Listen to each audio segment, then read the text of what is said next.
From beautiful Palm Springs here at Palm Springs Stadium,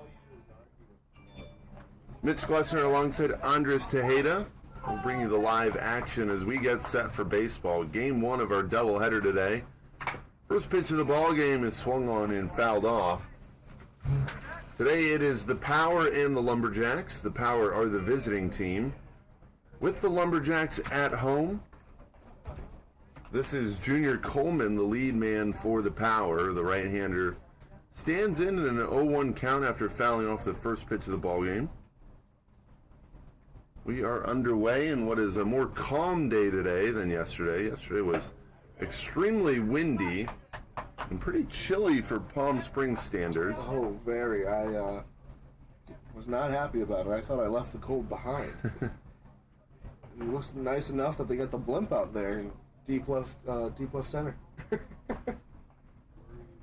Here's a 1-1. This pitch is fouled away. Oh, yes, now I see what you're saying. There is a blimp out there behind the mountains afar.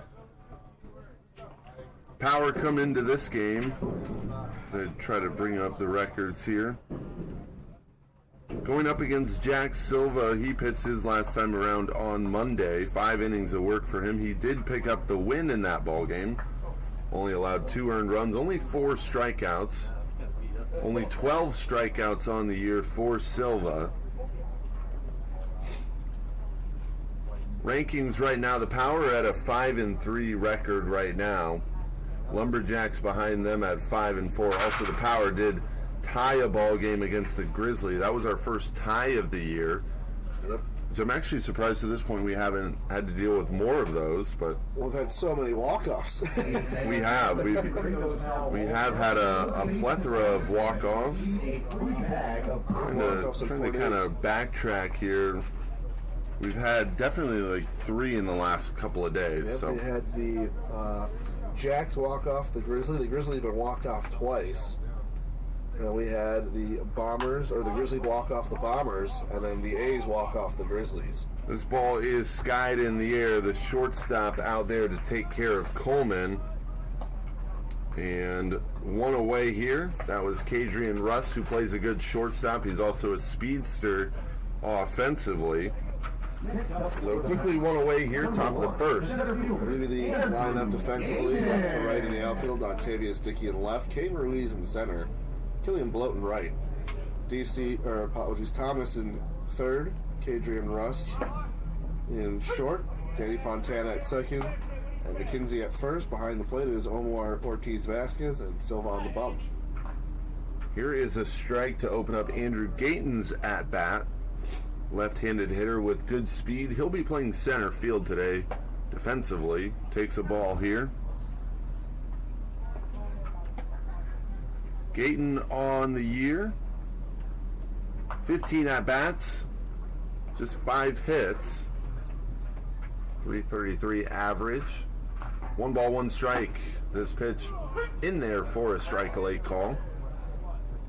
We had some drama yesterday between the players, umpires, and managers. Yes, we did. Hopefully we stay drama-free today.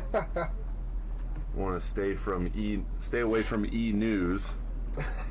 There's a 1-2, waved at and missed. Strike 3 swinging. Andrew Gayton is down on strikes. First strikeout of the day for Jack Silva. Typically not a huge strikeout guy, but gets Gayton swinging here for the second out. We are in Palm Springs. This is where they live. You are right, my friend. They could be watching these games and just looking at any news story. We're not in the clear yet. So far, so good. Here comes Gavin Johns. He's the shortstop, the right-handed hitter, taking ball 1. You haven't seen any celebrities around Palm Springs this winter? Have not yet. They do their Walk of the Stars or whatever it's called. Their makeshift version of that downtown. Downtown is a very fun place down there. Has that old school kind of 70s feel to it. Oh, definitely. That's the one thing I noticed. 1 ball, no strikes. In on the hands, soft line drive into center field for Johns. He's aboard with a base hit, first base hit of the ball game from the 3-hole hitter, and the Power have something working here with 2. That'll bring up Marcus Page. He'll be at third base today. Silva, again, his last outing was on Monday. He's gotten some good spread out days of rest in between his outings. January 22nd, then the 26th, and then the 31st. So he's gotten plenty of rest as he brings in ball one to the batter, Marcus Page, in the cleanup role. Most of these guys really working on only 2 days of rest or 3 days of rest, but Silva's got plenty in the tank today as he works from the stretch here. 2 outs, top of the first. Throws over to first. Runner moving his Johns and bobbling it a bit over there at first base was Jeremy McKenzie. So Johns gets a stolen base, and he's now in scoring position. Yeah, if you're at first, you got to make that catch. I know it's a little intimidating sometimes to have a ball come right at you, especially off the pitcher's man. He's got a good move. You got to make that catch and be ready for it. McKenzie couldn't corral it cleanly, so Johns will be at second in scoring position with Marcus Page at the dish. 1 ball, 1 strike. 2 outs, early goings here. You know, that reminds me of a story. I played a little first base growing up as he checks the runner at second. But I remember when I was younger, I was playing first base, and it was the Pony Pinto Bronco League. I can't remember. When I was around like 12 years old, we started doing pickoffs. And the one time, I think it was the third or second time I had a pickoff throw to me. This ball's skied in the air to left. It's going to drift foul. I took my eye off the pitcher and went for just a split second, and I look up, and the ball's right in my face and hits me right in the eye. You got to be ready for those. Yeah, that is no bueno. You forgot rule number 1 that you learn as a youngster playing baseball: eye on the ball. Oh, my eye was on the ball at the end of it. Literally. I feel like that's like the number 1 thing. There's also a couple other funny ones when you're young, just starting out in baseball. Squish the bug was always a good one. Oh, yeah. Which is a totally just incorrect way of looking at hitting. We can dive more into that as Marcus Page strikes out looking. So Silva gets out of the jam. He'll leave a runner at second in scoring position as he records his second strikeout of the first inning. Nothing doing there for the Power, and we'll go to the home half with the Lumberjacks coming to bat.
Cadrian. At the bottom of the first here, Cadrian Russ will lead it off for the Lumberjacks.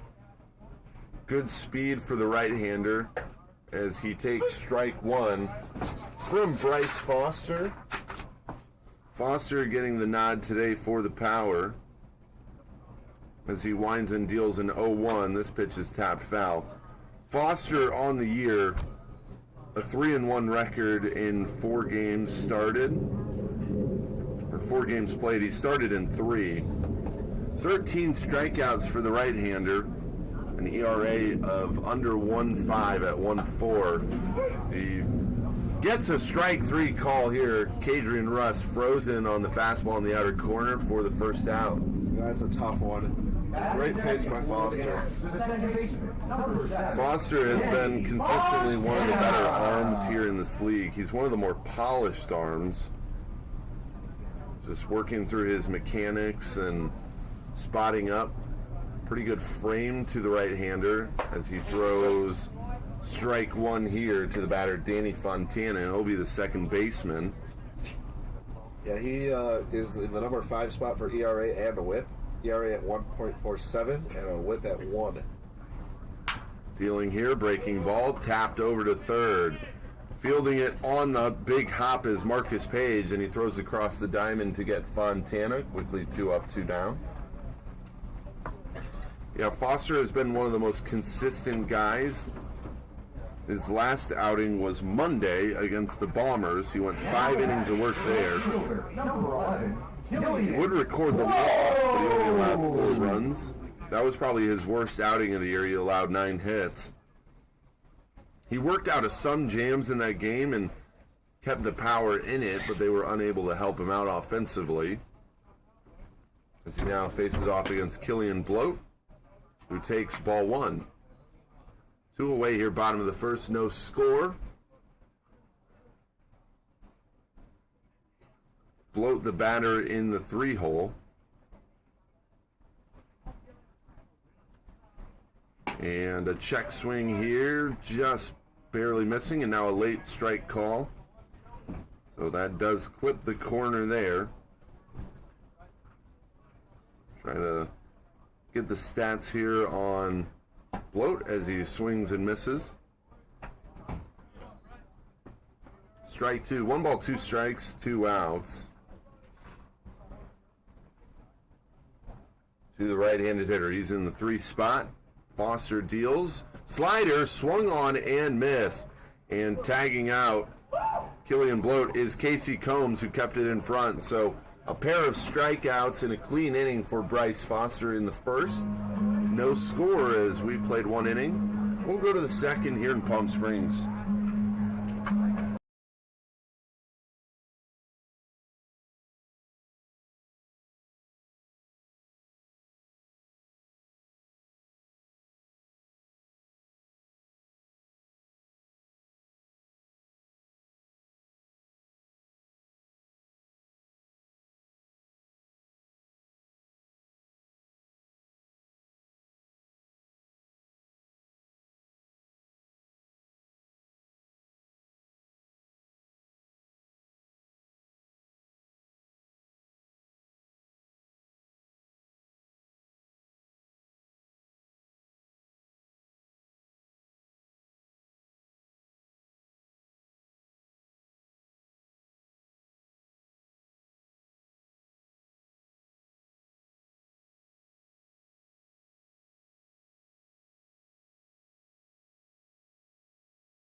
We go to the second frame here. The Power come to bat. Scoreless game so far. This will be Jake Lucci, the right fielder. Lefty on lefty matchup as he takes ball 1. Lucci, one of the longer tenured guys here in the California Winter League. He's played multiple years out here. I do believe he might be the oldest player out here. Swinging and missing there. 1 ball, 1 strike to the left-handed hitter.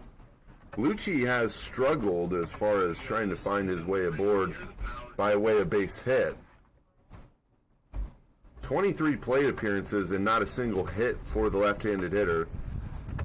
He has reached base by way of walk 7 times. He's going to sky this ball into right field. Giving chase is Killian Bloat and not able to make the play.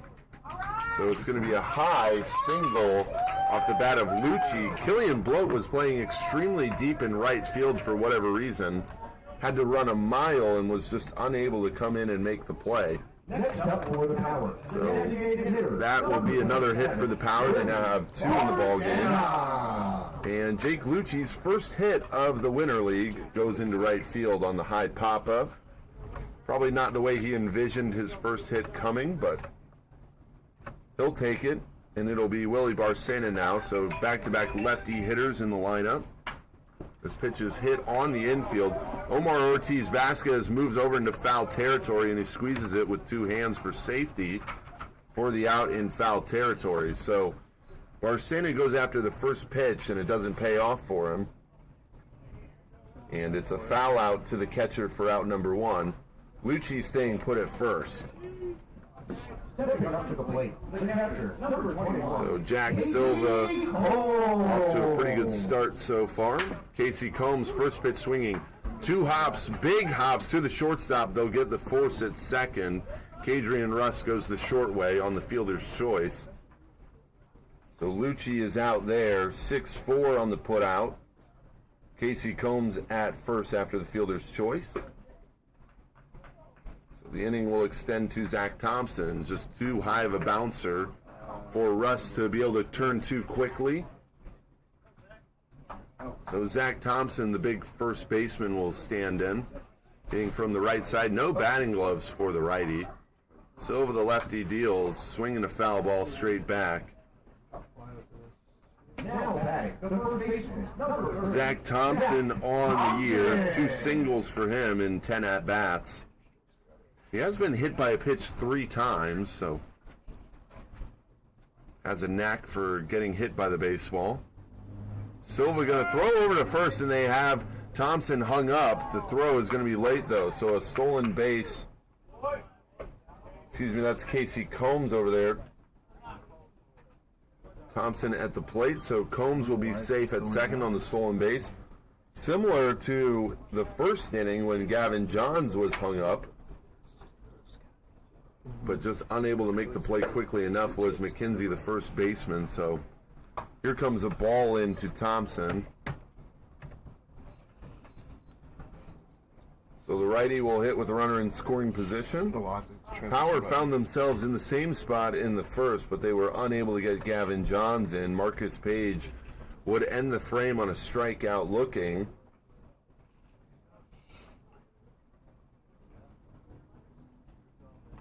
Two outs here as this pitch is fouled away into the bleachers. Talked a little bit about Silva so far on the year. The Lumberjacks will use multiple different guys out of their bullpen, trying to use all of their depth. So far this year, they've used 9 different arms. Silva getting the bulk of the work, though. He's ate the most innings for the Lumberjacks. The lefty works from the stretch, comes set, hands around shoulder height, pitches in, jammed in on the fist, grounded over to the second baseman, and the throw is offline from Fontana. Here comes the runner trying to score, not sliding at the plate, and coming in safely is Combs. And now moving up to second will be Thompson on the throw. Two errors. So Combs is going to score. Thompson getting aboard by way of the error from Fontana, and Combs scoring on the error. First run of the ball game for the Power, who lead it now 1-0. And now it'll be Ronnie Keaton at the bottom of the order. We'll have to find out what's going on with Danny Fontana. We noted this the last time the Lumberjacks were playing. I believe Fontana has some sort of arm injury because he did the same thing a couple of days ago. Just lobbed it over to first base. I don't know if he's dealing with the yips or a legitimate arm injury. Either way, he's struggled over at second base on making throws. So one run across, and Thompson at second base now threatening for another run.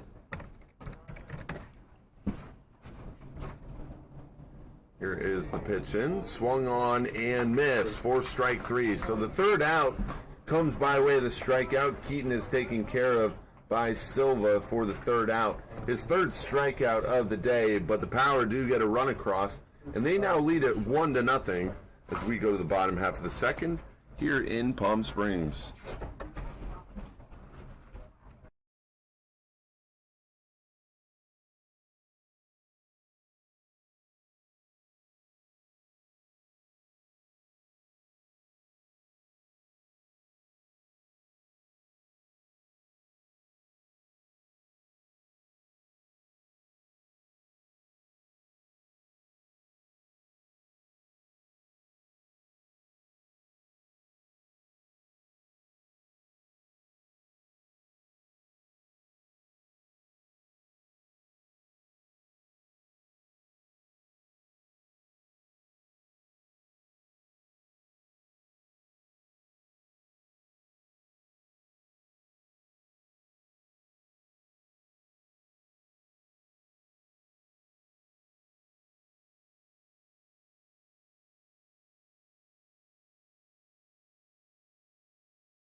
Back in Palm Springs, here at Palm Springs Stadium, historic Palm Springs Stadium. This will be Dontavius Dickey. He'll lead it off for the Lumberjacks, bottom half of the second. One run across for the Power. As this ball is lifted in the air, this ball keeps carrying, and that ball is gone. See you on the other side, baseball. Dontavius Dickey goes after that pitch. Strikes it well out into left center field. That ball kept carrying off of the base of the scoreboard. It's a solo shot for Dickey. And the Lumberjacks have knotted it up 1 run apiece on the ball blistered into left center field. An absolute moonshot. That one hit off of the scoreboard, as he said, in left center field. I think it hit the air sign out there. That ball just kept carrying. It sounded pretty good off the bat. I looked up and it was halfway out there, and then the next thing you know, off of the base of the scoreboard. So Dontavius Dickey leaves the yard as a strike is thrown into Drew Thomas. That's a good way to jumpstart your day offensively. Absolutely. There's a swing and a miss on a slider after the Lumberjacks went 1-2-3 in the first. A couple of strikeouts for Foster. That's the first home run allowed by Bryce Foster. And now runs this one too far into Drew Thomas, who's hit by a pitch. That's Dontavius' first home run on the season. Which, nice for the Lumberjacks. I believe they only have one other guy to hit a home run for him. Yeah, it takes a lot to get a ball out here. Coming into the ballgame, the other batter was Christopher Baker with a home run, the left-handed hitter. So now it'll be Greg Vaughn Jr., who has struggled a little bit as far as his numbers are concerned. 17 at-bats and just 3 hits, 1 extra base hit. Although he is one of the more polished hitters in the league, he just hasn't been able to find some open area on the field as he takes a strike. Right-handed hitter with pro ball experience, playing independent baseball. Drew Thomas at first after the solo shot from Dontavius Dickey. Pitch is in on the hands on the breaking ball, shot out into shallow center field. Giving chase is a second baseman out there, Keaton, who drops the baseball. So Greg Vaughn Jr. is going to be on by way of the air from the second baseman. Moving up to second will be Drew Thomas. That's the second error on the power, or the first error on the power. And now the runners will advance a base forward, and Kane Ruiz, so you get a chance to bring some runs in. Not exactly what you want if you're Bryce Foster after a solo shot. You're hoping that your defense will help you out a little bit. But no help there, so an E4, and now it'll be Kane Ruiz. And he takes just a little bit low and away on the fastball. 1 ball and no strikes. Another right-handed hitter. The Lumberjacks, most of their lineup righty heavy. Oh, that's gonna hurt. Fouled off of Casey Combs, who's taken a beating back there on that foul ball. Right in the sweet spot. As a catcher, you know what you sign up for, but just one of those things that comes with the position. Those guys get beat up more than anybody else on the field. Oh, yeah. Worst thing that I've ever had as a catcher is a backswing to the back of the head. Oh, yeah, that's a bad one.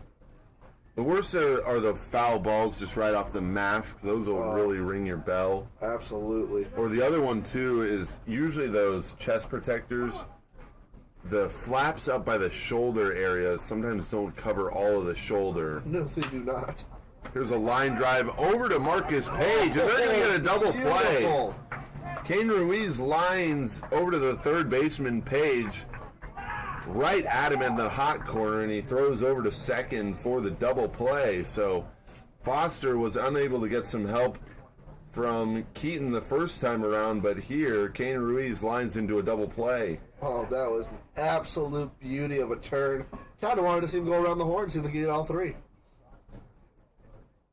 So they'll settle for the double play, and now it'll be Omar Ortiz Vasquez with just Vaughn Jr. at first. So Foster getting some help there. It'll be 1 ball and no strikes to Vasquez. And as a base runner on a line drive like that, you want to freeze. Taps this ball, barely foul. That was one of those ones, he hit it so hard though, he really no shot to get back to second base no matter if he was frozen or not. You get that secondary lead and then you're just kind of cemented in there. The ball hit hard off the bat. So Ortiz Vasquez will hit with 2 outs.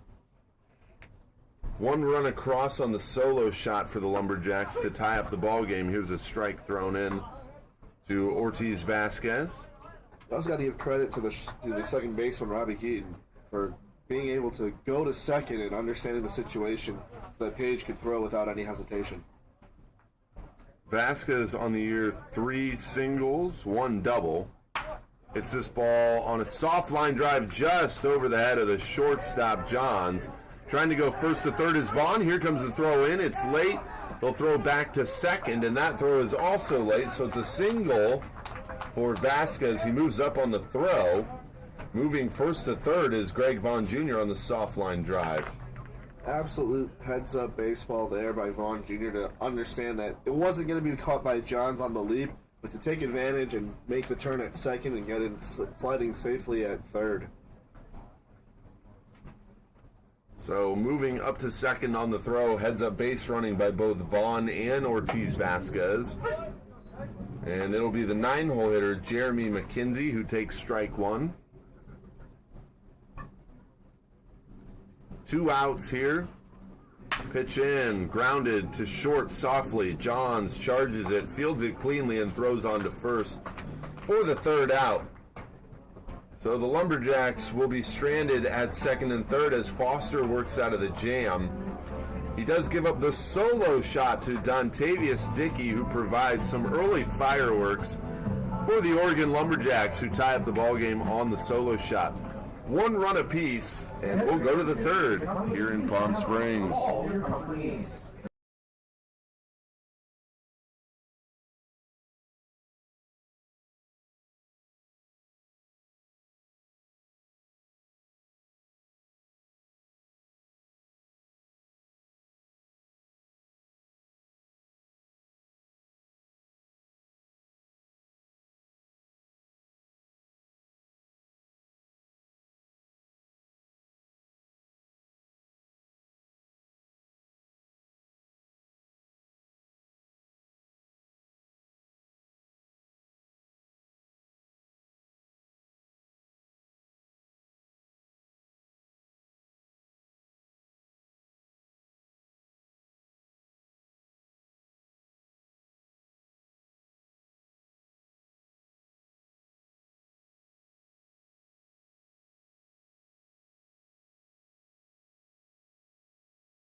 Back here in Palm Springs, Mitch Glessner alongside Andres Tejeda. Top of the third we go, and Junior Coleman to lead it off for the Power. 1-1 is our score, with the Lumberjacks getting their run in that last half frame with the solo shot off the bat of Dontavius Dickey on a ball that just kept carrying to left center field, hitting off the base of the scoreboard. Coleman lines this one sharply through the hole on the left side. That'll be a base hit for the lead man here for the Power in the third. Great way to start off the inning as the Power dropped the lead on that home run by Dontavius Dickey. Power, all they can do is load up some hits and bring some runs in. I do believe that was the first home run from a right-handed hitter as well in the Winter League. I would say so. Trying to remember, most of the Power has come from the lefty bats. Yeah, Lawler's a lefty. Bruce is a lefty. Now batting, the center fielder, number I one. gotta double check these Yeah, guys. we have to double check, but I do believe, I don't recall a ball leaving the yard into left field. I've only seen the ones that go to center field. That was Lawler.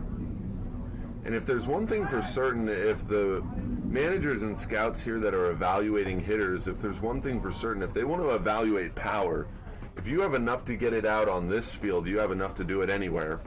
Especially with the wind blowing, you see the flags going from right to left as we'll take off to second, and another drop ball. They're going to steal another base. They're just giving a tough time over there for Jeremy McKenzie.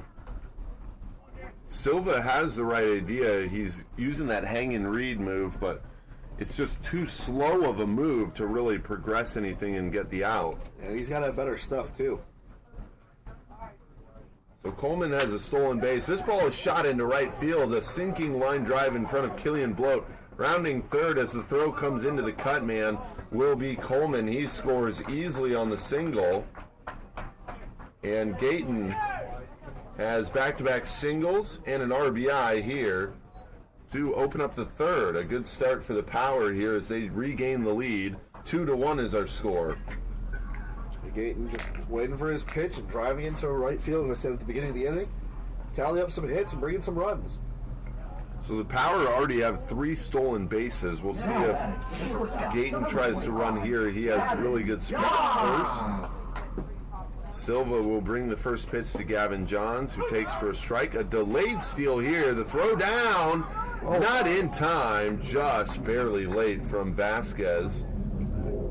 be a stolen base for Gayton, who barely swiped second. I'm not sure if he intentionally meant to do that or if he was just not ready to commit to going to second. It's hard to tell. I didn't get a read on his secondary lead. Usually you can tell. As the lefty brings a pitch in, John's swing and a miss, couldn't lay off the breaking stuff. Usually you can tell by a guy's secondary lead. They'll kind of get that secondary 2 hops really aggressively. Couldn't get a feel there. Gayton may have just gotten a bad jump in general. It was a delayed steal nonetheless. So Gavin John's the hitter. He is 1 for 1. A single his first time around in the first. Taking outside, a stolen base as well for Johns. Not typically your shortstop frame in Johns. More stocky frame to him. Looks more like a corner infield guy, but plays shortstop today. He's already made a couple of plays in the field. Silva looks back and kicks and fires. This ball fouled away. 2-1, here's our score. Power out ahead.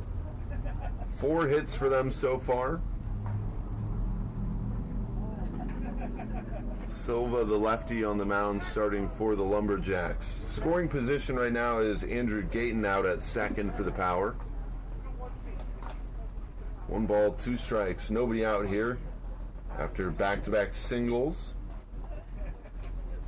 Silva ready to go, with Fontana trying to cover up at second. Ball is skipped in well short of the plate. Goes all the way to the backstop, so moving up to third on the wild pitch will be Gayton.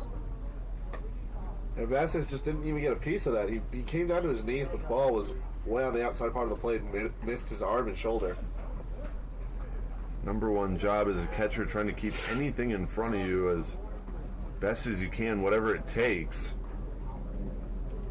Obviously, you'd prefer to chest up and use the protector. Not always the case, as sometimes guys are forced to go to that backhanded pick. 2 balls, 2 strikes. Silva deals. Pitch is swung on, hit into left field sharply. It'll be another base hit for the Power. This time it's Gavin Johns, and he drives in Andrew Gayton. 3 singles in a row for the Power, who have it working here in the third. Absolutely, Power take a 3-1 lead off of those 3 singles.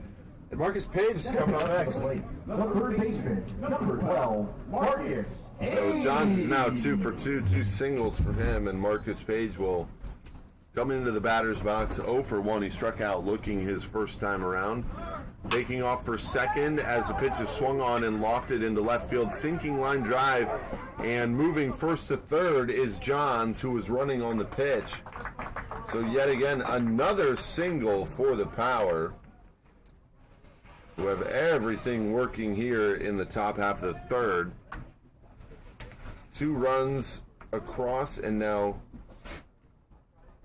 score is 3-1. That'll bring up Jake Lucci. We'll try to continue the hot streak. He is 1 for 1, a single for him in the second. Silva running into some trouble in the Power, trying to provide all the help they can give for Bryce Foster.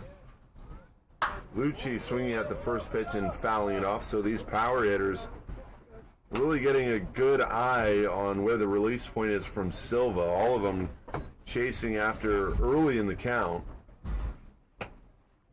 And really no cheap base hits so far. All of them hit pretty hard. Lucci, as mentioned, 1 for 1. 4 base hits in a row here in the third. And the Power threatening again with runners at first and third. Silva trying to figure out any way to hold the runners as he checks on Marcus Page at first. And if I had to bet, Marcus Page will take off sooner or later in this at-bat. We'll check on him again. And this is probably the worst start Silva's had. Previously, he allowed 4 hits in his other starts. 4 hits, 4 runs, 5 walks, and 4 strikeouts. Runner does take off, throw down. They're going to throw all the way down, try to get the runner there. They call him out, but stealing a run at home will be Johns. So Page is out on the 2-4. Strong throw from Vasquez, but Johns comes across. Yet another run here in the third. 3 runs across now. And the lead is now 4-1. Power lead it by 3. Good strong throw there from Vasquez. A double steal. Only one of them gets it, but you get a run in. It's 4-1. Casey Dill will take that any day of the week.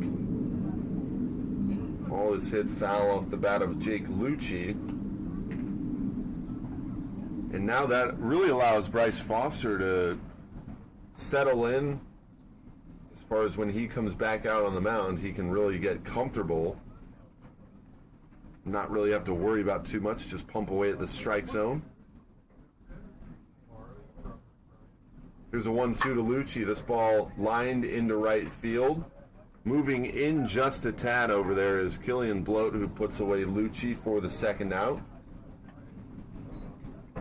And now it'll be Barcena coming up to bat with 2 away here in the top of the third. Willie Barcena. So Barcena will dig in from the left side. He's 0 for 1. He fouled out to the catcher his first time around. Takes in the dirt here, 1 ball and no strikes. Manager for the Lumberjacks, JJ, probably just trying to get as much out of Silva that he possibly can. Ideally, in the California Winter League, most of these managers are exceptionally happy with their starters if they can give them 3 or 4 strong ones. Well, this is just a tough outing for Silva, unfortunately. He's only on 2 2/3. This ball is grounded softly to the second baseman, Fontana. This time he handles it on the throw for the third out. 3 runs across for the Power, though, as they tally up 4 hits. 4 straight singles from Coleman, Gayton, Johns, and Page as they extend their lead by 3 runs. It's 4-1 as we go to the bottom of the third.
Mitch Glessner alongside Andres Tejeda as we go to the bottom half of the third. Big inning for the Power in the top half. 3 runs across on 4 hits. All at the top of their order, 1 through 4. They extend their lead. They lead it 4-1. And this will be Kadrian Russ to dig in for the Lumberjacks, taking ball 1. He struck out looking his first time around. Here's the pitch, grounded back up the middle, hits it hard, and it's through into center field for a base hit. Third hit of the game for the Lumberjacks offensively. They have something cooking here early on. Foster pitching with that lead as the Power try to provide some run support. Something every pitcher obviously needs and wants. Danny Fontana will be the hitter here. Second baseman is 0 for 1. He grounded out to third his first time around. Foster deals on a slide step, a fastball in there for a strike, not losing any velocity coming to that slide step. Did get some numbers on Dontavius Dickey's home run. Launch angle 33 degrees, 91 off the bat. For the big fly. Here's a pickoff attempt, and they get Kadrian Russ over at first base. So Foster helping himself out there. The quick move over to first on the pickoff move. Just a great move in general. Foster giving him the best stuff he's got and gets an out after the leadoff single. So Foster helps himself out there, and he'll go back to the windup as he kicks and deals to Fontana, who takes here the second baseman again, 0 for 1. 4-1 in this game so far. Again, Power coming in with a pretty good record as this ball is bounded over to third. Marcus Page, a long throw, a good strong arm there to get Fontana, and now there's 2 down. Fontana flirting with the third base side over there as he's grounded out over to Page twice in this game. And that'll bring up Killian Bloat for the Lumberjacks. Killian Bloat 0 for 1. He struck out his first time around. 6 hits on the year for Bloat, all of them singles. Pretty good average in 18 plate appearances. Taking strike 1. He is in the 3-hole today. No balls and a strike. Again, the Power coming into this game second in the league with a 5-3 record. And now, oh, how about this? We love dogs, don't we? Absolutely. That is Casey Dill's dog, Oz. I don't know where Oz came from. Oz is hilarious. He's a bigger, stout little fella. He's hilarious.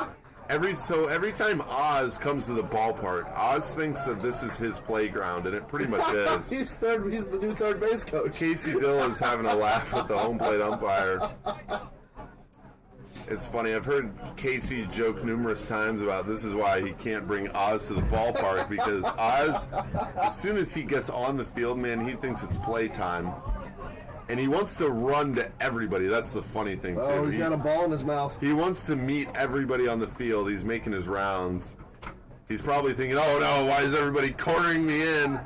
Here we go. The chase continues. We love it.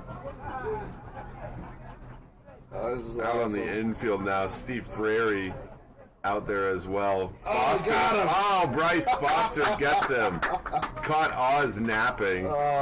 Oz is probably like, man, what's going on, man? Can't I play a little bit more, Dad? Oh. This is going in the reel. Absolutely hilarious. Oz made his way. He got at least all the way out to third base. There you go. Give him a standing ovation. Casey will walk him back down. Oz, I know the feeling there, Oz. You're had those moments as a little kid when you're just having fun, and it's like, but Mom, I want to stay a little bit longer. Do I have to leave now? This ball is chopped over to short. Johns will pick it up. Strong throw there from the shortstop, showing off the arm for the third out. So it's a good inning for Foster. He picks off Russ. and then 2 ground outs to end it. They're in the third. We'll go to the fourth with the Power leading 4-1 on this beautiful day in Palm Springs.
To the top of the fourth we go, having some fun here in the early goings on this beautiful morning in Palm Springs.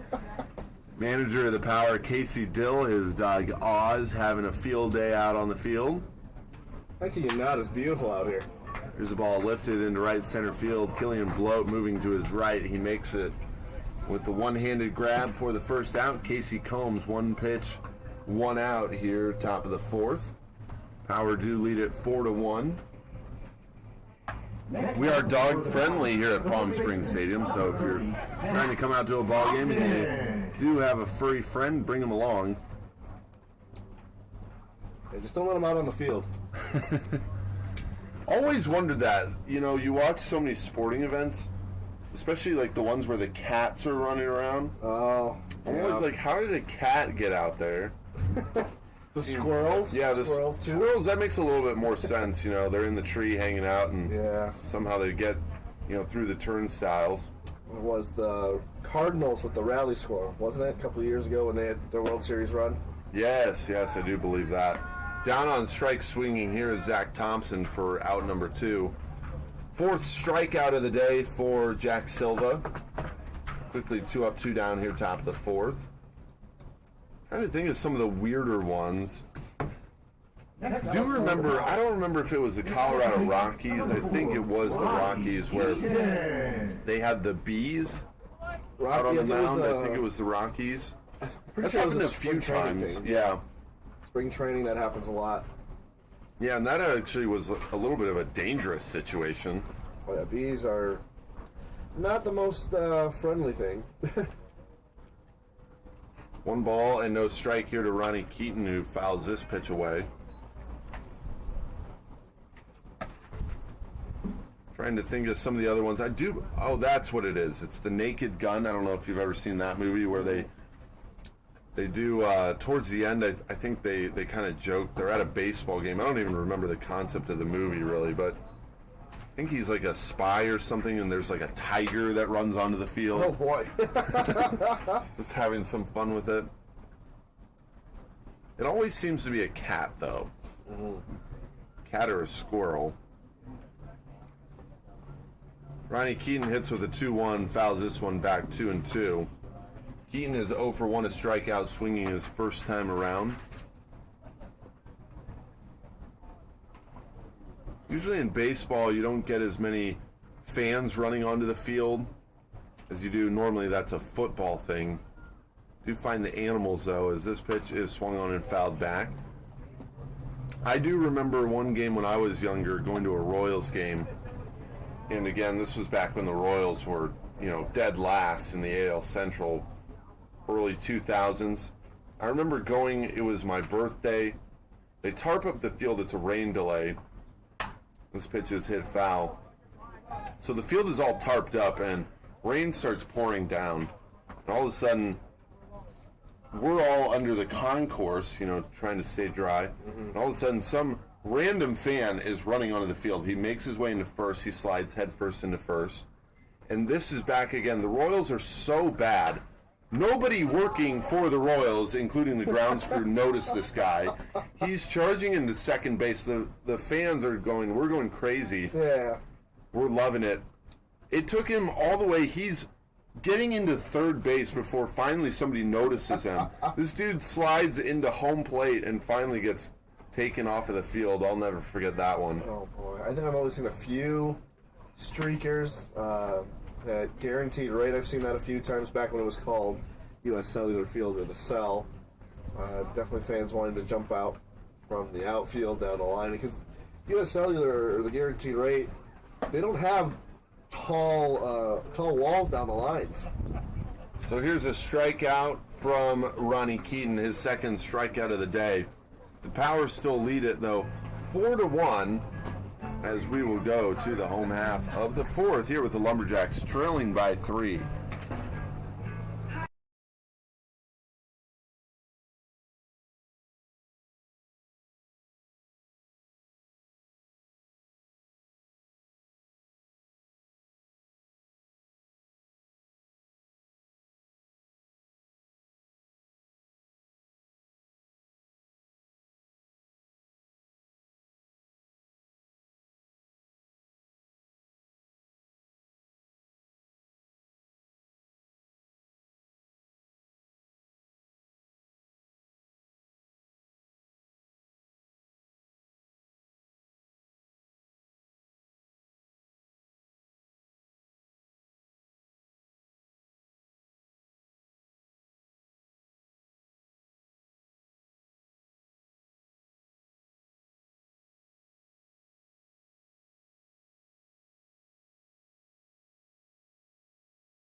Dontavius Dickey will lead off the bottom of the fourth for the Lumberjacks. 1-for-1 for the right-hander, a home run his first time around. Swing and a miss here on the breaking ball. Foster not giving him any fastballs here early in the count. Big wave and a whiff. That is the only run of the game for the Lumberjacks, who trail it by 3. 4-1 is our score. This ball is tapped foul. Me and Andres were talking about fans running onto the field and animals, as Oz was running on the field earlier. Mm-hmm. I also remember a time in Kansas City, a guy jumping into the fountains trying to retrieve a home run ball, going for a bit of a swim. Fans will do anything for a Major League Baseball. Absolutely anything. I was fortunate enough to be handed a baseball back when I worked with the Cubs. He gets hit here on the third pitch.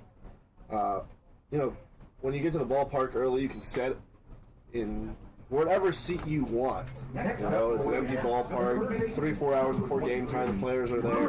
So I was sitting there watching Kyle Hendricks just do some reps. He was starting in the next game. And I'm just watching him over and over. And he notices me, and he's just like, hey, here, have a ball. He just gave it to me. I was like, that's just so cool. And I cherish every baseball I ever get from any stadium I've ever been to. Try to mark it and make sure, like, hey, this is staying. This is not a ball you play with outside and play catch. This is a little piece of history from a game, whether it's significant or not. But baseballs are special to a lot of people. Yeah, trying to get a Major League Baseball at a game is every kid's dream, obviously. I always wanted one as a kid. I was unable to ever secure one. I do remember there was a year that I had half-season tickets to the Kansas City Royals, and I get up to go to the bathroom. I'm there with my dad. I come back from the bathroom, and my dad's just holding a baseball with a stuff mark on it. And I'm just kind of confused. Nice. I'm like, what? How'd you get it? What's going on, kind of a thing. And he just goes, you left at the wrong time. And I'm like, oh man. That's a heartbreaker. Yeah. Yeah. Trying to think. Went to Miami or Marlins Park, and the last foul ball of the game landed in my brother's lap. The Marlins were playing the Rockies. Was lucky enough to catch it on video. I was trying to get the last out. Swinging a ground ball here from Drew Thomas, who goes over to first. And that is the out there. Moving up to second is Dickey on the ground out to Gavin Johns, the shortstop. One away here, runner at second now. I'm trying to think of any other acquired baseball stories. When I worked for the Twins, broadcasting for Continent for my first day to give me a baseball for batting practice. Working with the Cubs back in 2015, the Mets were in town for the NLCS. Of course, Daniel Murphy was on a tear back then. Hit a baseball, and my job was just to collect baseballs and toss them back in. They're doing batting practice.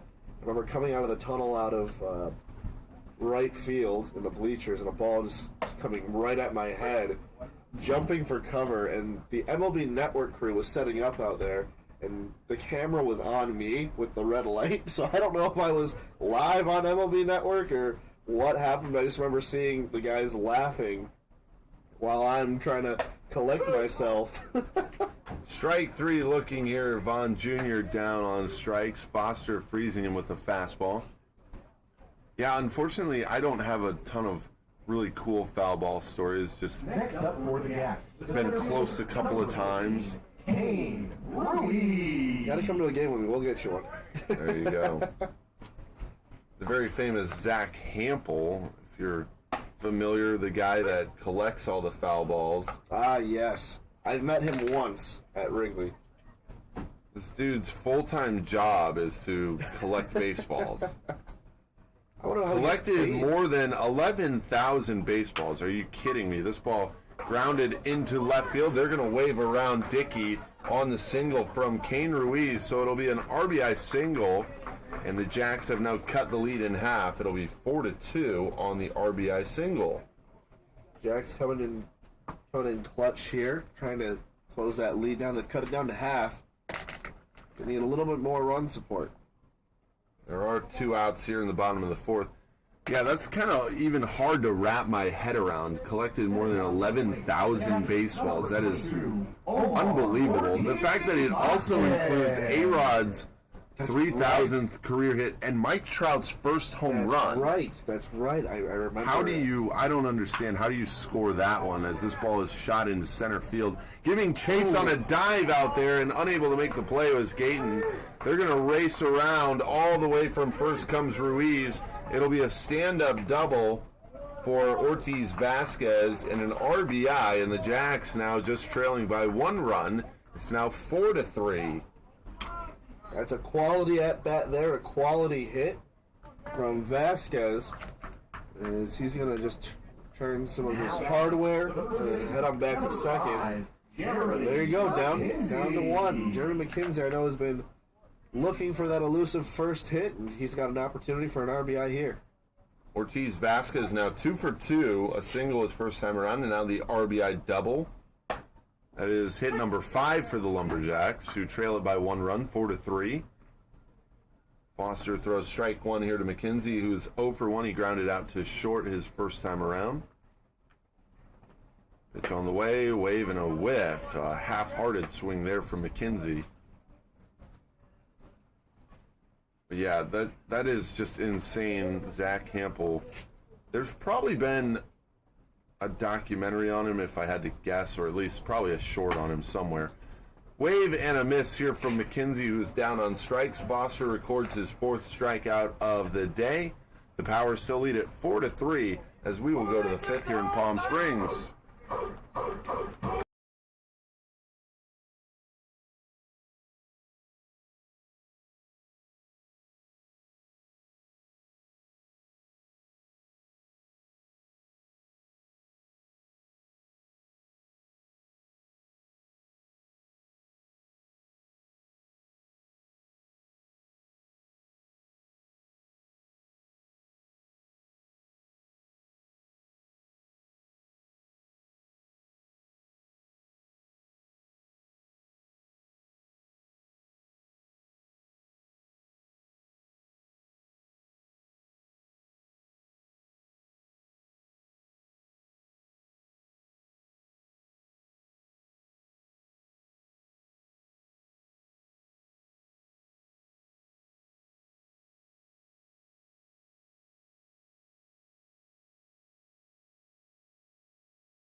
Number 8. We go to the 5th inning.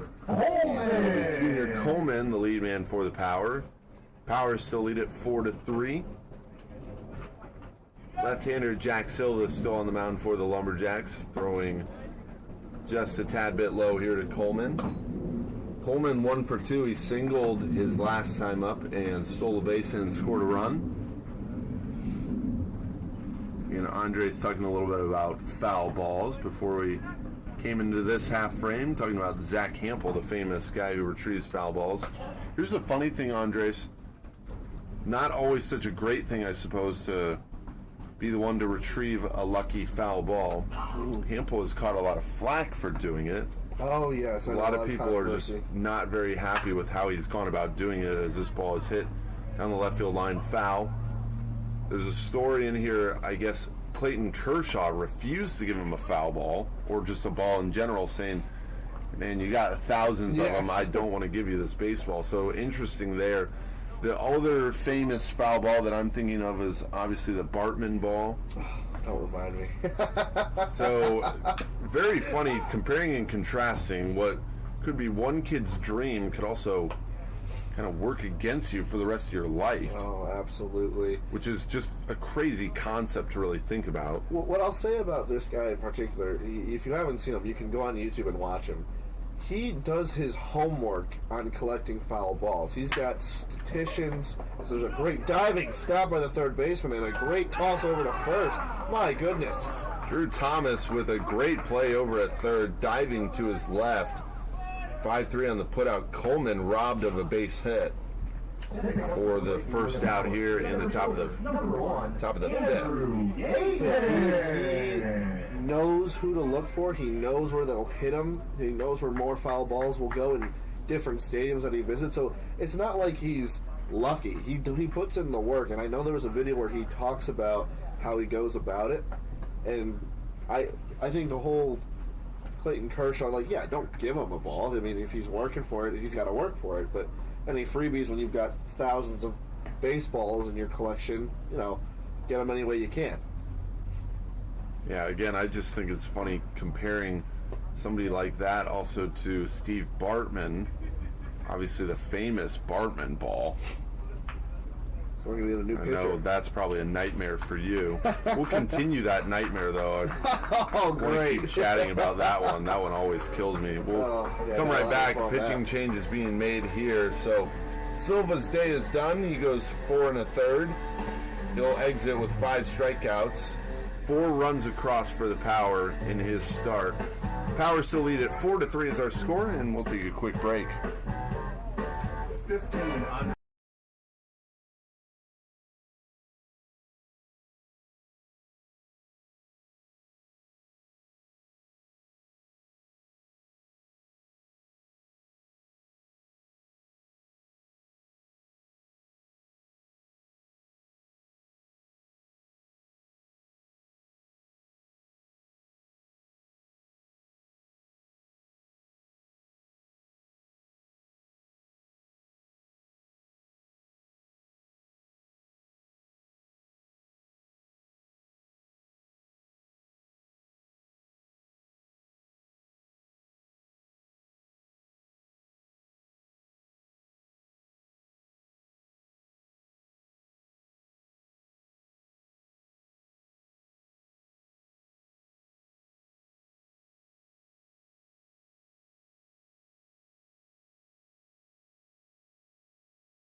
New pitcher on the mound for the Lumberjacks is Andres Mendoza, a right-hander. Now batting.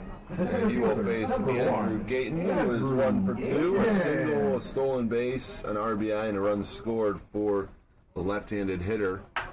Swinging at the first pitch, grounded back up the middle. That is Kadrian Rust, who was shifted over just a tad. He makes the play on the second base side of the bag, and that'll be the second out. 2 ground outs. 1 pitch, 1 out for Andres Mendoza, just entering the ball game. It was his first pitching appearance here in the California League. He usually spends most of his time behind the plate, where he's going to be pitching.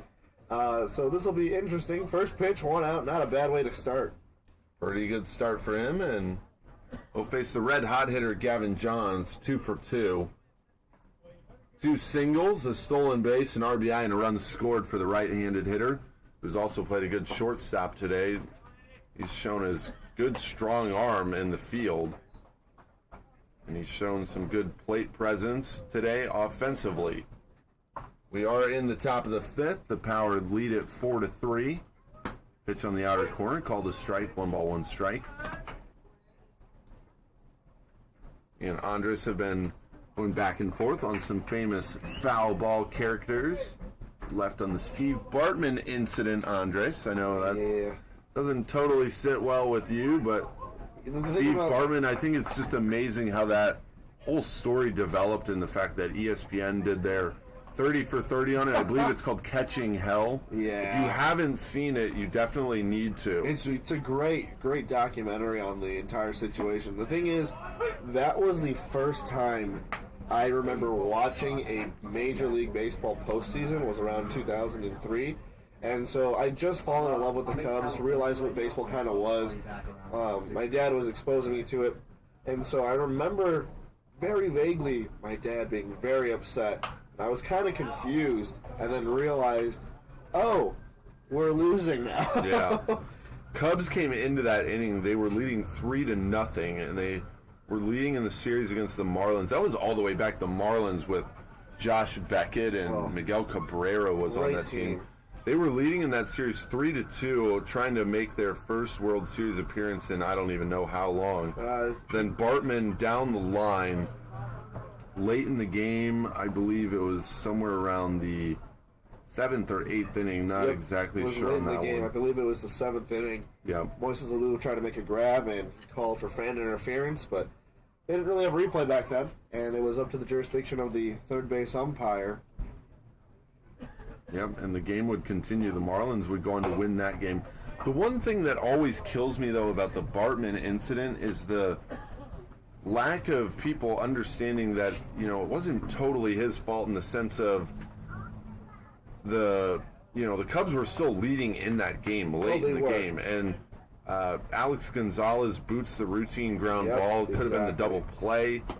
As the Marlins go en route to score 8 in that frame. Yeah. Johns takes a walk here, continues his success at the plate for the Power, extends the inning with 2 outs, but people often forget that, and the fact that it was still just game 6. They had a whole nother game, but you know what's funny? You watch the documentary from ESPN, and they do make the point that really a lot of it was on Moises Alou. Yeah. If Moises Alou kind of comes away from that more calm and collected, maybe it doesn't have the total backlash that it has. As Johns takes off for second, throw is in time from Vasquez. So a good strong throw from the catcher. After Johns walked, he is thrown out at second, caught stealing. 2-4 on the putout for the third out. So the Power get nothing doing as Mendoza comes in and slams the door on them. Holds them right where they're at. The Power still lead by 1 run. 4-3 as we will go to the bottom half of the 5th.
Mitch Glesser, Andres Tejeda back here in Palm Springs. Go to the home half of the 5th. 4-3 the score. Power lead it. Bryce Foster will go back out to the hill. And he'll face the top half of the order. In the lead man, Kadrian Russ, first pitch swinging, grounds it over to the second baseman. Running over there is Keaton, and he makes the play deep in the hole, showing some good range there to his left. For the first out, 1 pitch and 1 out. A great range from Keaton. Basically behind Thompson. Short right field around the lip of the infield and outfield. A 1 pitch, 1 out. Pretty good start for Foster, who has found himself into some trouble here in this ballgame after a clean first. Labored in the second where a run would score, and then 2 more across in the 4th. Foster has only allowed 5 hits, but they've been timely hits. And not to mention the big fly off the bat of Dontavius Dickey. 0-1 count here to Danny Fontana, who is in that 2-hole slot, 1 ball, 1 strike. Power trying to improve to their 6th win as Foster nods and brings a 1-1. Wave at and a miss on the breaking ball. Good slider / curveball there from Foster, took something off. 1 ball and 2 strikes. Foster with a good presence on the mound takes a long look in here, and he's ready to go. This pitch is shot into left field, a diving effort from Johns. Can't keep it on the infield though, so it'll be a base hit for Fontana, who is now 1 for 3 on the base hit into left field. I appreciate that hustle from Johns trying to make the diving catch. It was nowhere near, but the hustle's appreciated. I'm sure the coaches and scouts notice it as well. Oh! He's trying to give maximum effort. There's one thing I learned in my playing days: you never know who's watching. Absolutely. You just never know. And that was actually a quote I remember when I was playing. It was always in the back of my mind. I believe it was in Derek Jeter's book where I read that, where he made a point that he always treated every game that way, that you just never know. And it's one of those things, too, in baseball. For all you know, especially for guys like playing tournament ball, high school age type guys, you're playing on one field. For all you know, there's a scout there looking at somebody there, and for all you know, they peek over as you hit a home run. You just absolutely never know. 1 ball and no strikes here to Killian Bloat, who's 0 for 2. Takes a strike here.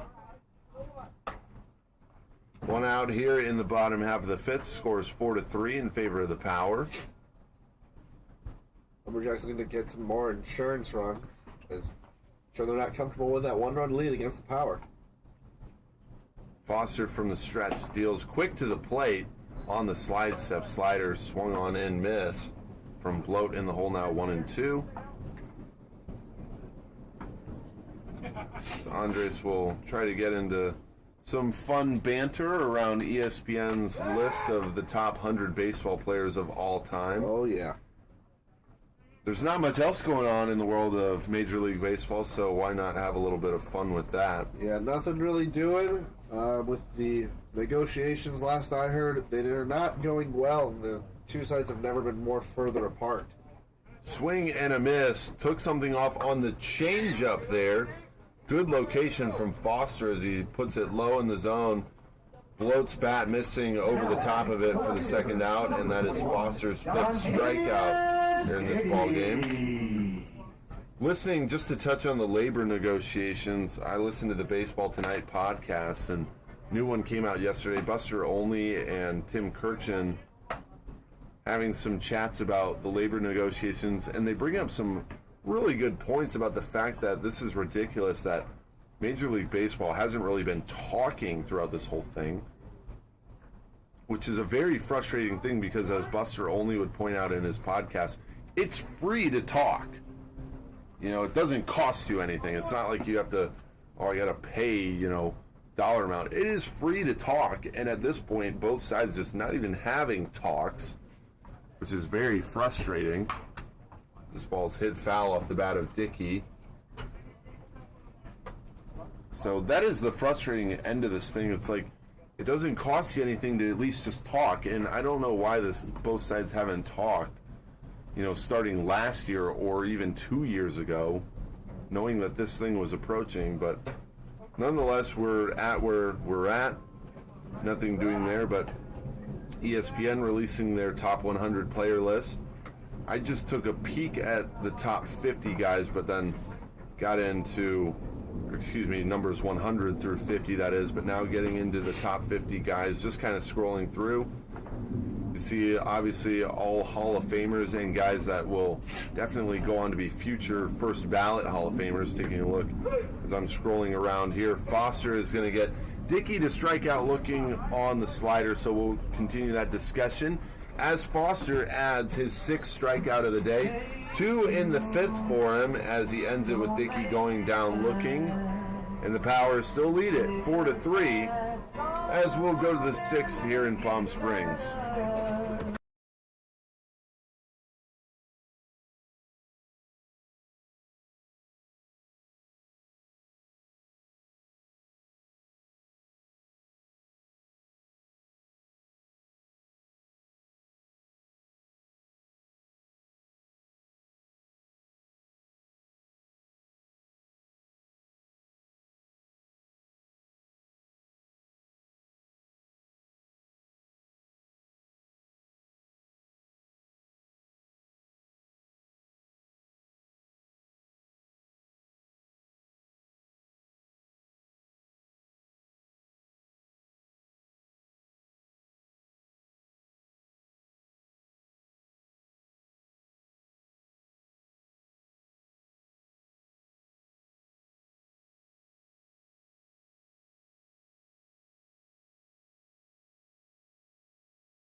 We go to the top of the sixth. The Power in control of this one by 1 run. 4-3 is our score.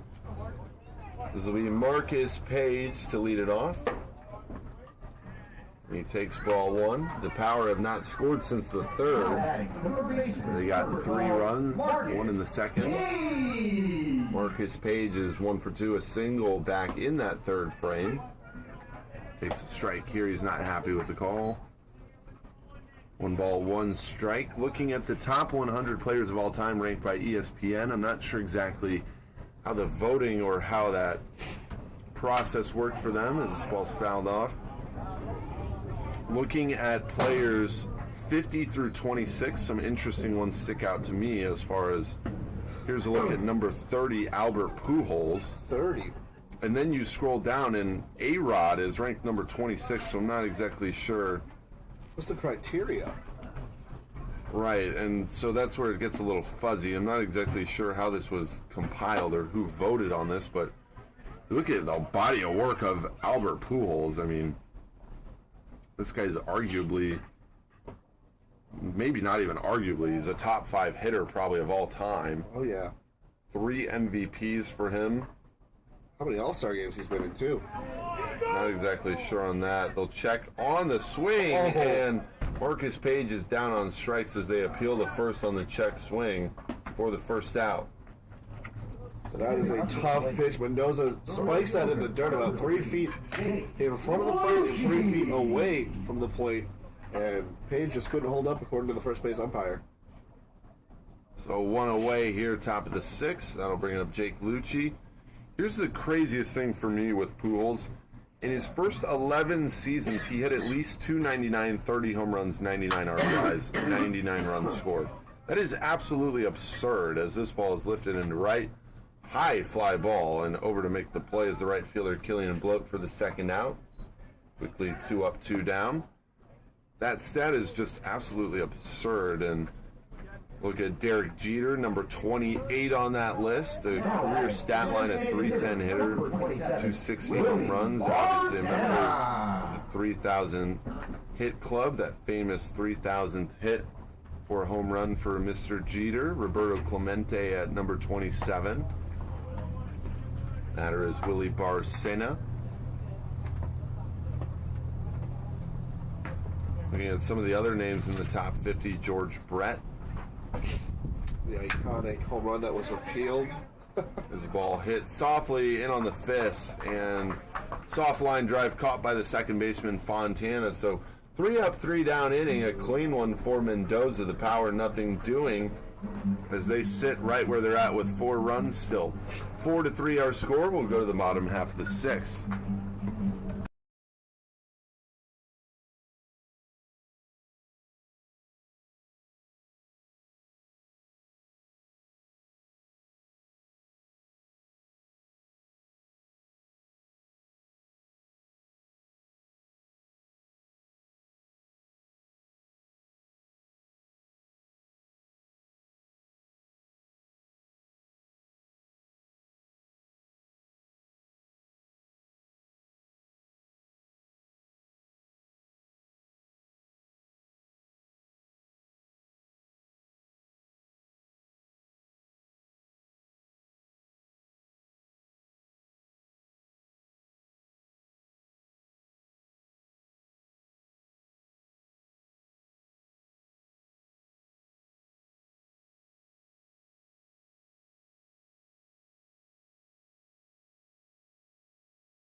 The third baseman, number To 20. the bottom of the sixth we go. The Power lead 4-3 in this ball game. Both teams with 6 hits apiece. And it'll be a new pitcher on the mound for the Power. This looks like Jacob Espedia as he brings ball 1. He's been one of the bigger workhorses for the Power. So that'll be Bryce Foster's day. Foster worked through 5 innings. 6 strikeouts for the righty. He did allow the 3 runs and the 6 hits.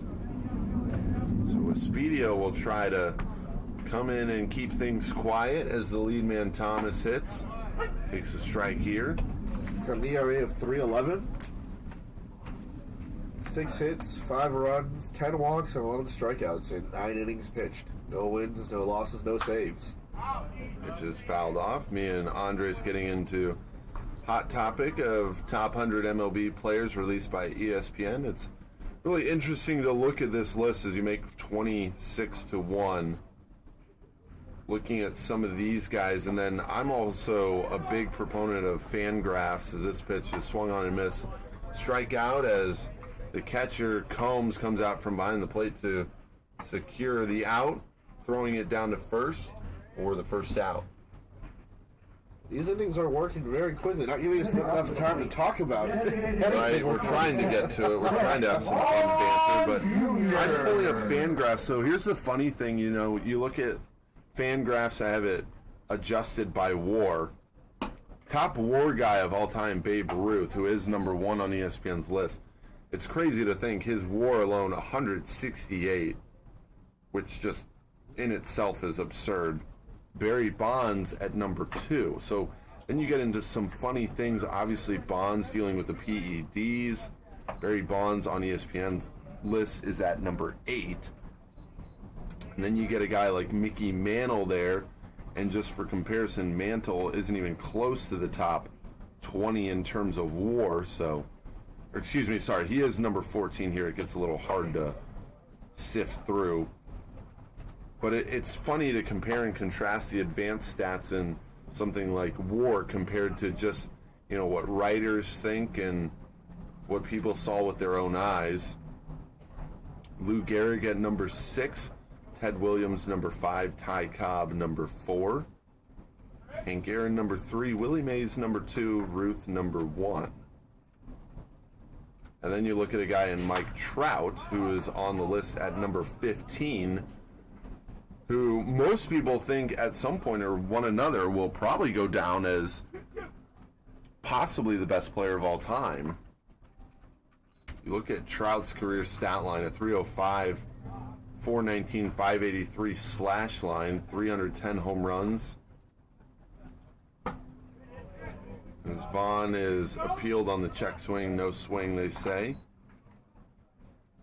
Albert Pujols leads the current players as far as total WAR, 86.9, just a shade under 87. Trout, I believe, is in the high 70s. He's 41st. The 77 WAR, as Vaughn will take a walk. So just kind of interesting to compare generations and compare players, Andres. Yeah, absolutely. It's tough to make a list like that. When I think we talked about it earlier. Baseball has become a generational sport, changing in the way that it's played, the way that it's looked at. And so comparing guys from the 1920s to the 1950s to the 1980s to 2000, the 90s, and now 2010, 2020, it's a very different game. Yeah, vastly different from a pitcher's and hitter's perspective, obviously. It's interesting to see a guy like Cy Young on here at 21. Pitches hit into right field, charging in on it, on a dive. Did he make the play? No, it's trapped in front of Lucci. So it'll be a single for Ronnie Keaton. Thompson will move up to second in scoring position. So the Lumberjacks threatening here at bottom of the 6th as they have a runner in scoring position. They're trailing by 1 run, 4-3 the score. But it is funny to just try and compare because obviously there's not a ton of video on, you know, some of those guys who played in the dead ball era. So you're basically just working off the numbers and stories. pretty interesting is that looking at ESPN under that article on the top players, there's a guy, they headline Oscar Charleston, who, if I'm just being honest, I had never even heard of him until I looked at the article.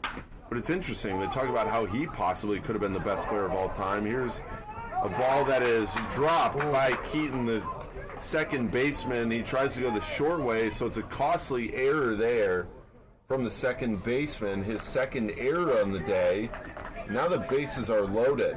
Only 1 out, 2, and it'll be McKenzie will be tasked with the order to continue with their lead here, or continue to chase the lead as they are down by 1 run. A base hit scores at least 1 to tie up the game.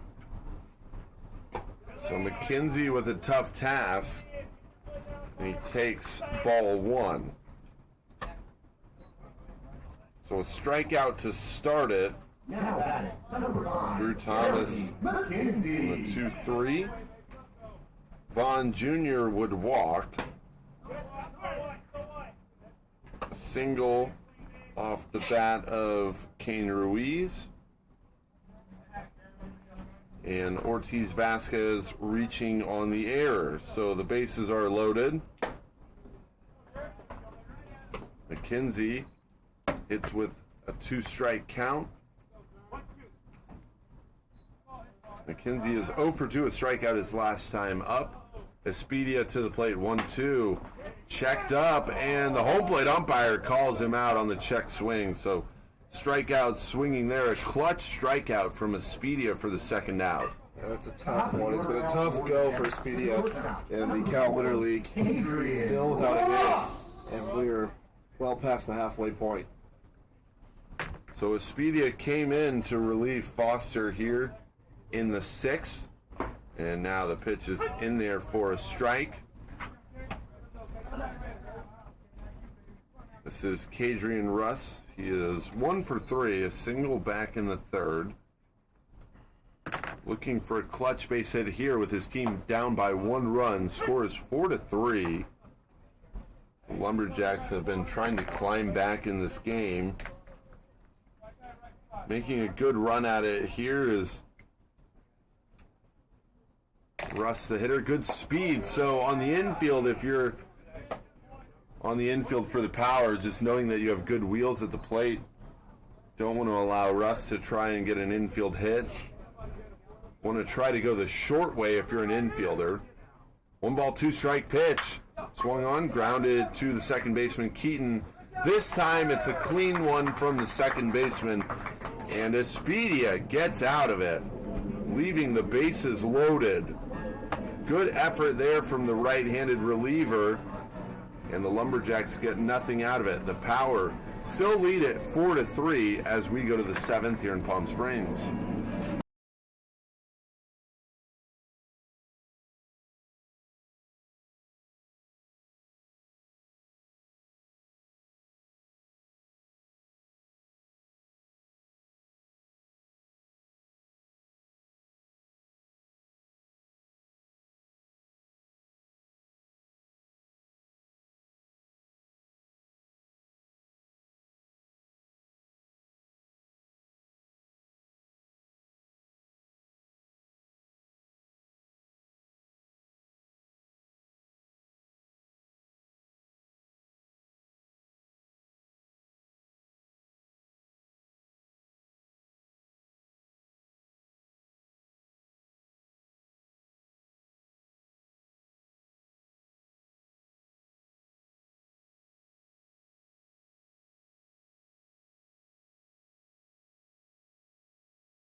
Mitch Glessner, Andres Tejeda back here in Palm Springs. We go to the 7. Power coming to bat here. It'll be Casey Combs to lead it off.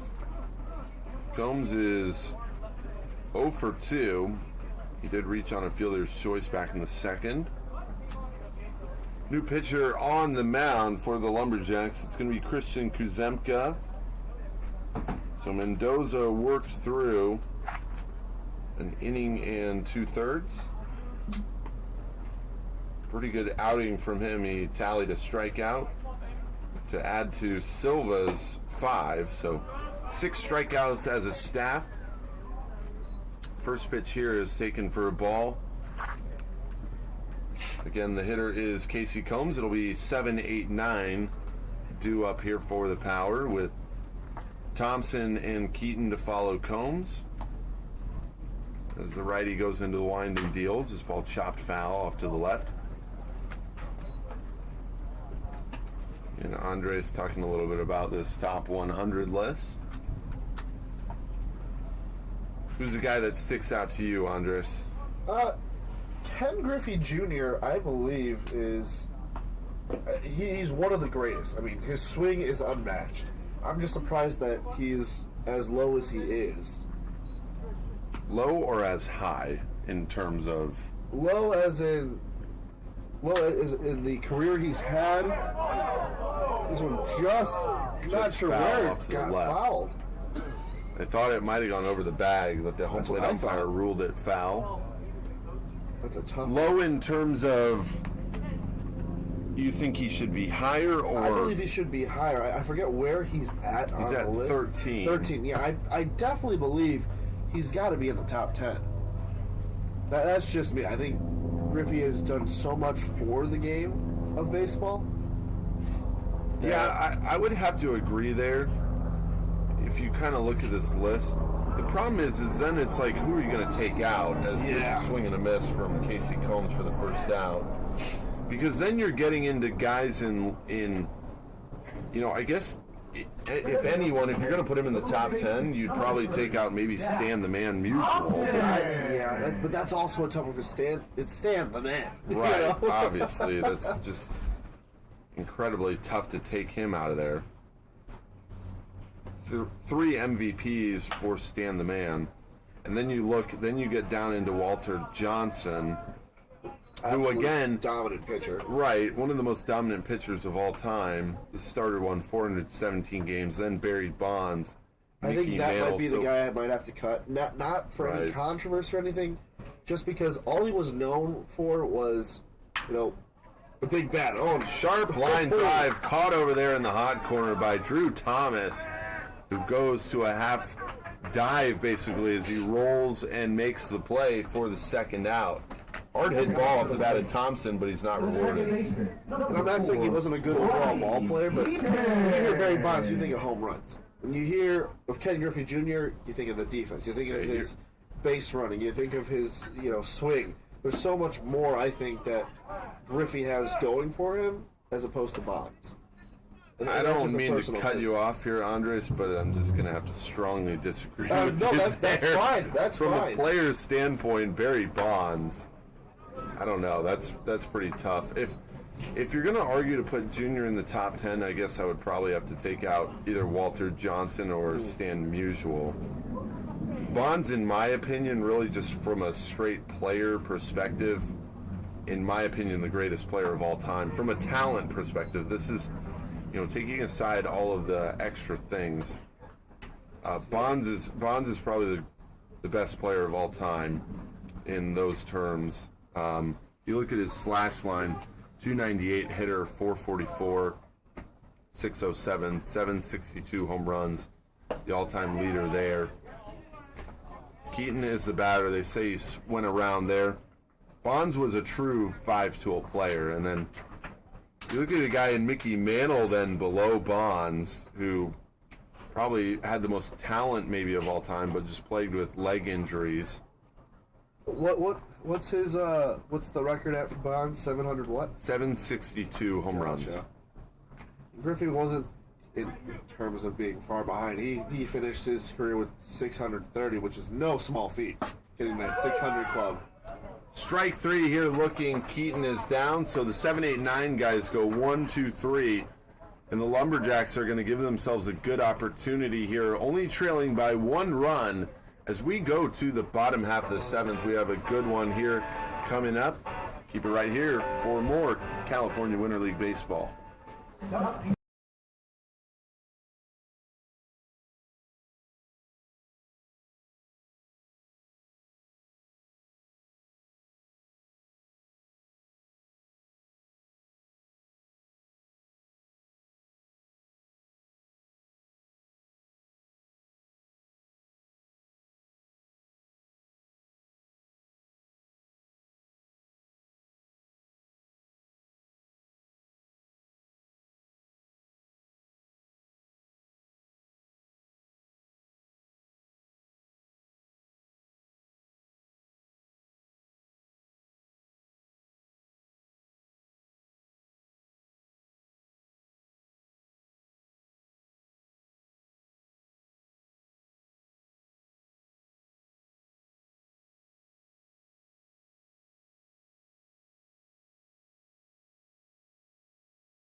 Alrighty, so here we go to the bottom half of the 7th. It'll be Danny Fontana, Killian Bloat, Dontavius Dickey for the Lumberjacks, who just trail by 1 run in this game. 4-3 the score. It's been a relatively quiet offensive day for both squads.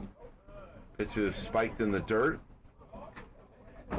Pitcher on the mound is Espedia, the power pitcher, who has found himself in a lot of different opportunities to really hold on to the game. As he brings a pitch in, strike called on the breaking pitch. So Espedia, 4 games, 9 innings, 11 strikeouts. He does lead the power in walks, though, so sometimes he struggles to find the zone as he gets Fontana to foul this one away. 1 ball and 2 strikes. Nobody out. We mentioned at the start of the broadcast, Andres, that there have been a good amount of walk-off hits as of late here in the CWL. Here's a swing and a miss, kept in front by Casey Combs, who completes the strikeout, throwing it down to first. 1 out here, the 3rd strikeout for Jacob Espedia, and it's a big one here to open up the bottom of the 7th. Yeah, Espedia's going to be tasked to end it here. He's got 2 more outs to go. But the Lumberjacks have been able to put up some hits. They got 7 hits thus far, and they just need 1 run to tie it. Be the 2nd time we see, but 2 runs ends it here. Killian Bloat will be the batter. 0 for 3 as he ducks out of the way of this one for ball 1.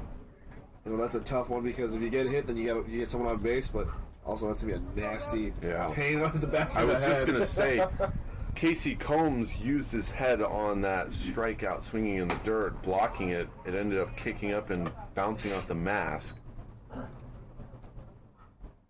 Big deep breath from the hitter, Killian Bloat. 1 ball and 1 strike, pitch on the way. Fools him here with a breaking ball. Swing and a miss. So Espedia doing some good work here in the bottom of the 7th. The Lumberjacks trail it by a run, 4-3. Kicks and deals, fastball. hit high in the air. Chasing is Gayton in center field, coming all the way in on a long run, and he squeezes it with 2 hands for safety for the second out. 2 up, 2 down. Espedia 1 out away from shutting the door on the Lumberjacks. Heading up to the plate, the left fielder. 2 quick outs here. Dontavius Dickey. It'll be up to Dontavius Dickey, who homered back in the second. He has scored 2 runs. He was hit by a pitch in the fourth, struck out looking his last time up. Big threat here. We'll see what Espedia does. Brings in a breaking ball to start him out. Going to probably pitch to him backwards here. Backwards in the sense of bringing the breaking ball first. So Dickey hits in a 1-0. This ball bounced in, so Espedia falling behind here against the dangerous right-handed hitter in Dickey, who's in the cleanup role today. Home run to left center field back in the second. That was a majestic blast that just kept carrying off the base of the scoreboard out there. Our good old scoreboard, who has some mileage under it. Half the time it'll go out mid-game. This ball sent into center field. Good carry to it, but that should do it. Gayton camped under it, and he squeezes it. So it's a clean inning in the 7th. Espedia locks it down for the Power, who are going to go on to win this ball game. 4-3 will be the final in a showdown there. Not much offensively doing for both teams, but the Power do just enough to come away with the win. A big third inning for them. 4 straight base hits to start out that frame, where they would get 3 across. Their other run coming in the second. So nothing doing for the Power from the third inning on, but they do just enough on the mound between Foster and Espedia to come away with a win here and improve to 6 wins on the California Winter League. Yep, they now are 6-3-1. That's behind the Bombers, who are 6-3. Bombers will be coming up next to play on the A's. But this was just a great hitting clinic. There's 4 to 13 hits from between both teams. Few errors between the two of them that caused some runs to come across, but overall good ball game, good pitching, but better hitting today, as we saw the home run, a lot of singles that were back to back, but more baseball coming up next. Good solid effort from Bryce Foster as well as Jack Silva. Foster will get another win for him in the California Winter League as he continues his success here in Palm Springs. Like Andres mentioned, we'll have Game 2 of our doubleheader action. That'll be the British Columbia Bombers at the Canada A's. That'll be coming up to you here in about 30 minutes. If I had to estimate, game time will be around 12:20-ish. Maybe they'll push it all the way to 12:30. We'll see there. Keep it locked here for more California Winter League action. That'll be Josh Sperber on the call. I'll move over to the color spot for that game. For Mitch Glessner alongside Andres Tejeda, that'll do it for Game 1 here again. The Power win it 4-3 over the Oregon Lumberjacks. And we'll be back here in about 30 minutes. We'll see you then.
Okay.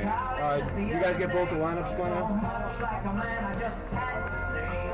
You said what? Did you guys get both of the lineups by now? Yeah. Okay, good.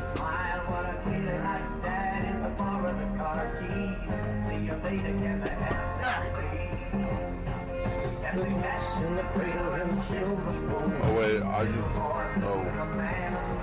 The other one's still not Sam. Can you read me the A's lineup? I can't read. I'll do the A's first. I got you. I don't have the A's. I just have that Bombers one. Yeah, I don't think you sent the A's one. Thought I did.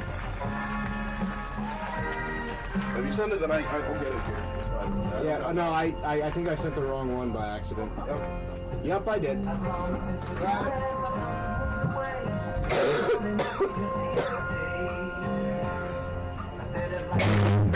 Fuck.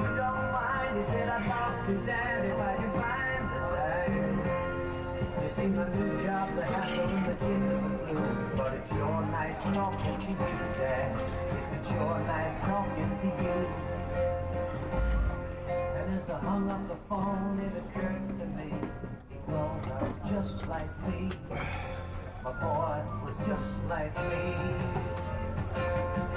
And the cats and the players still spoon. Little boy, little man in the blue. When you coming home, son, I don't know, man. But we'll get together then, Dad. We're gonna have a good time, man.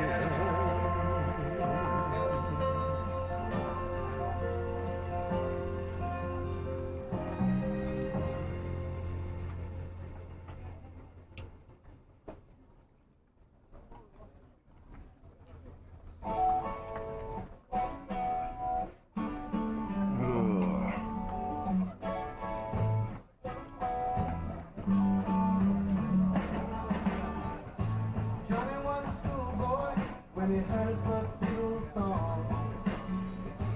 Love to do, I think it was, but from there it didn't take him long. Got a little guitar, used to play every night. Now he's in a rock and roll outfit and everything's alright. Don't you know?